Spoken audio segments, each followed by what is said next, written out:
ఖమ్మం జిల్లాలో DYFI SFI ఆధ్వర్యంలో భగత్ సింగ్ 118వ జయంతి వేడుకలు అత్యంత ఘనంగా జరిగాయి. రఘునాథపాలెం మండలం చిమ్మపూడి గ్రామంలో జరిగిన కార్యక్రమంలో డివైఎఫ్ఐ జిల్లా అధ్యక్షుడు చింతల రమేష్ ముఖ్య అతిథిగా పాల్గొన్నారు.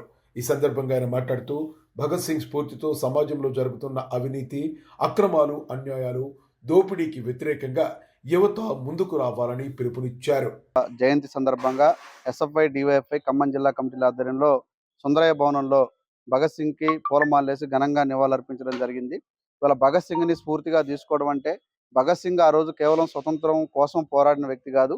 భగత్ సింగ్ ఈ వ్యవస్థ మారాలి, సమాజం మారాలి, ఈ సమాజంలో దోపిడీ లేని వ్యవస్థ రావాలి, అన్యాయాలకు అవినీతికి వ్యతిరేకంగా పోరాటం చేయాలి, ఈ వ్యవస్థ మారాలంటే అది ఖచ్చితంగా సోషలిజం తోటి సాధ్యమైందని చెప్పేసి నమ్మిన విప్లవకారుడు భగత్ సింగ్.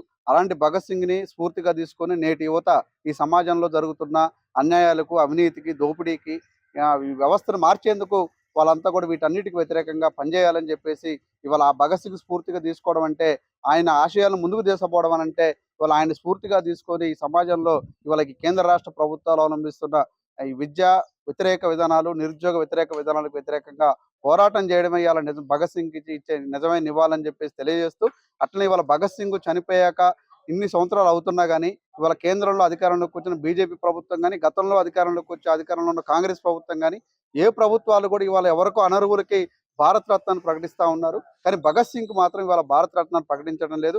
అందుకే ఇవాళ బీజేపీ కానీ, ఇవాళ నరేంద్ర మోడీకి కానీ ఇవాళ భగత్ సింగ్ పట్ల మీకు నిజమైన దేశభక్తే ఉంటే, భగత్ సింగ్ పట్ల నీకు నిజమైన భక్తే ఉంటే ఇవాళ భగత్ సింగ్కి మీరు తక్షణమే వెంటనే భారతరత్న ప్రకటించాలని చెప్పేసి మేము డిమాండ్ చేస్తూ ఉన్నాం. లేని పక్షంలో భవిష్యత్తులో భగత్ సింగ్ భారతరత్న ఇవ్వాలని చెప్పేసి అనేక ఆందోళనలు చేస్తామని చెప్పేసి తెలియజేస్తూ, భగత్ సింగ్ స్ఫూర్తితో మేము ముందుకు పోతాం. నేటి యువత కూడా, విద్యార్థులు కూడా భగత్ సింగ్ ఆశయాలను ముందుకు తీసుకుపోవడం కోసం ముందుకు వెళ్ళాలని చెప్పేసి కోరుకుంటూ భగత్ సింగ్కి విప్లవ జోహార్లు అర్పిస్తా ఉన్నాం.